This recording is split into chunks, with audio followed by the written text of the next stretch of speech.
Hi, I'm Jody Adams here at Rialto Restaurant in Harvard Square, Cambridge, Massachusetts, and I'm going to make polenta baked with spicy eggs, starting with a stew that begins with a little bit of olive oil, about 1/4 cup, in a hot pan, not too hot, and onions, a medium onion. In this case, I want to use extra virgin olive oil because I want the flavor of the oil to penetrate into the stew and be included with the polenta and the eggs. I'm going to season with salt and pepper. And I like to use kosher salt.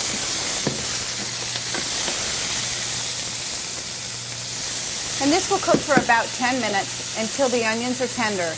In the winter, it will take a little bit longer because onions tend to be more dehydrated. They have been stored, and so I like to cook on a lower heat, sometimes even cover the pan so that the moisture comes out of the onions and helps them to soften and break down a little bit. Okay, so the onions have cooked for about 10 minutes. They're nice and tender. They've just started to get a little bit of color on them, not too much. And I'm going to add some sliced garlic. I like the texture of the sliced. If you want it to be a little more finely chopped, just chop it up a little bit more. And we'll cook this again for another couple of minutes, just until the garlic is tender. Don't want to rush garlic. If you turn the heat up too high, it has a tendency to cook too fast. It might burn, get bitter. You don't want that. So, and I'm going to add a little bit of paprika. You can use smoked paprika if you like, which is awfully nice. It gives it a nice deep flavor. Some hot pepper flakes to make it spicy, the spiced eggs.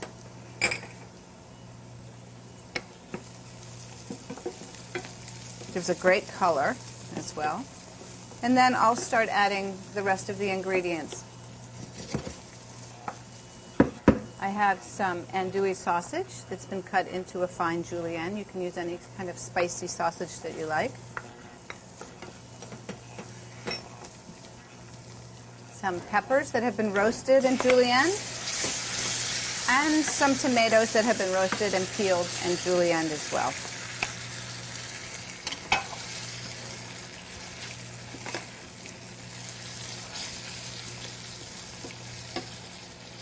And this will cook and stew for about 5 or 10 minutes, depending on how long you want it to go.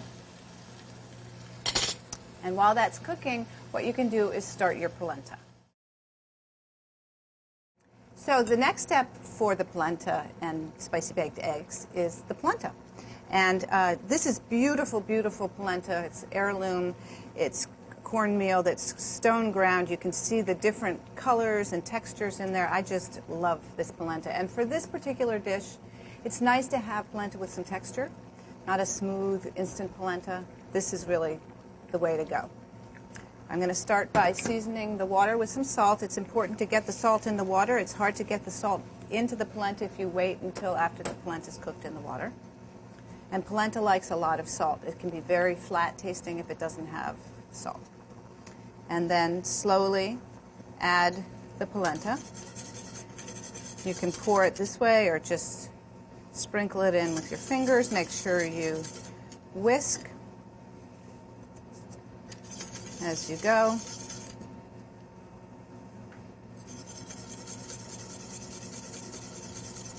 And the trick is with polenta, it's very much like pasta.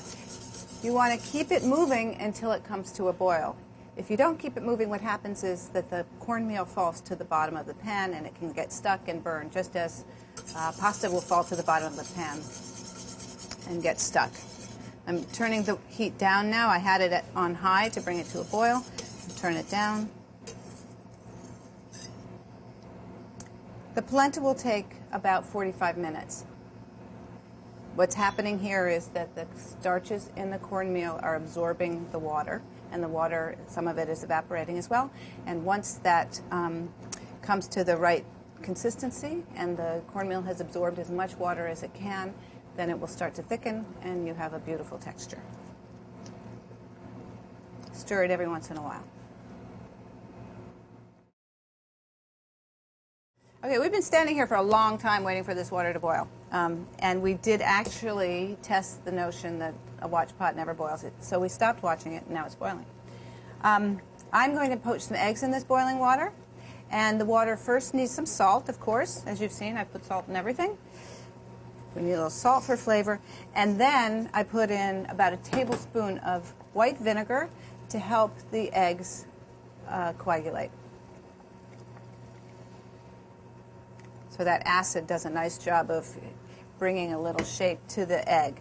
And if you have those groovy little egg poachers, you could use those. You put them in the water, you drop the egg into it, and it holds the shape of the egg.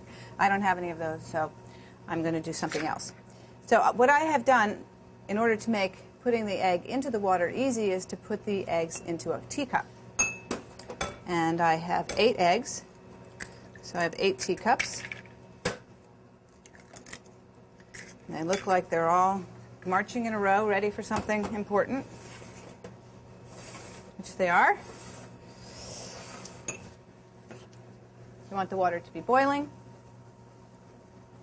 I put the cup in, allow the water to come up over the egg, and then drop it. Again, I put the cup in, let the water come up over the egg. Can you see that? And then drop it. And if you're doing this and you're going to do all 8 at once, be sure that you get them into the water at about the same time,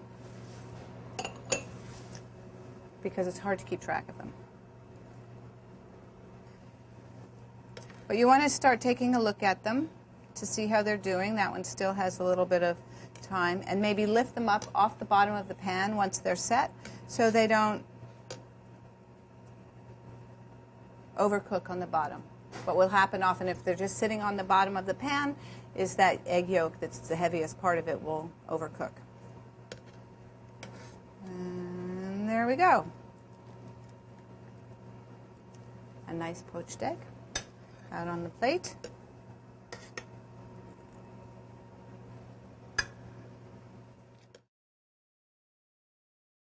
Back again, the polenta is just about ready. I'm going to add some pecorino cheese to it.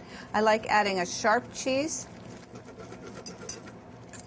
to give the polenta a little more kick, and some pepper. It has enough salt. I tasted it and also added the pecorino has a lot of salt in it, so I don't want to add too much salt. And then I'm going to pour it into these individual dishes. You could also pour it into one big dish and put the eggs on top, but this is a nice way to do it for individual serving. One.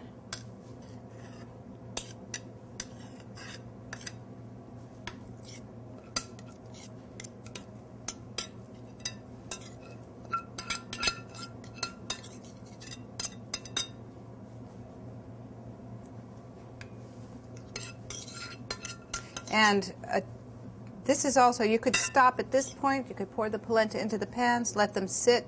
It's going to harden, and then reheat it later. Or you can serve it right away. If you would like more polenta, you could always increase the amount of polenta, which I might have done. And then 2 eggs. I'm going to just pat these dry into each dish.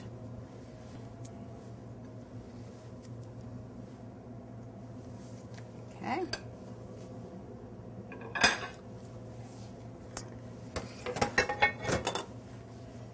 And then onto the stew. Before I do the stew, I'm just chop up some herbs. I have some cilantro that I'm going to chop. And it can be coarse. It doesn't have to be perfectly finely chopped. And then some parsley. If you don't like cilantro, just use all parsley, or you could add basil, you could add thyme.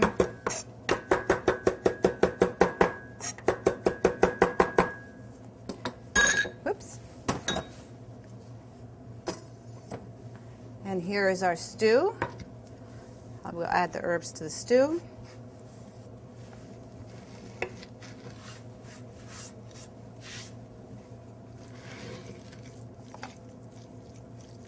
Looks great. So I have the eggs in the polenta. I have my pepper and tomato stew, capicola ham, and some Asiago cheese. I'll start with the capicola. Put a little over the eggs. I'm going to season them with a little salt and pepper.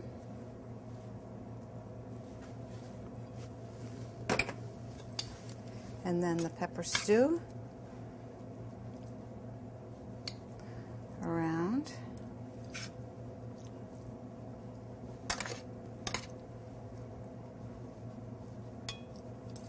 And then some Asiago cheese on top.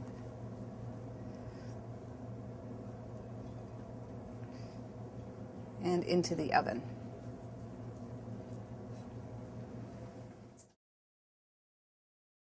So here is our beautiful polenta with baked spicy eggs, capicola ham. It has tomatoes and peppers and andouille sausage and cilantro and parsley and Asiago cheese and a little bit of olive oil. This is the same olive oil I used to cook the onions.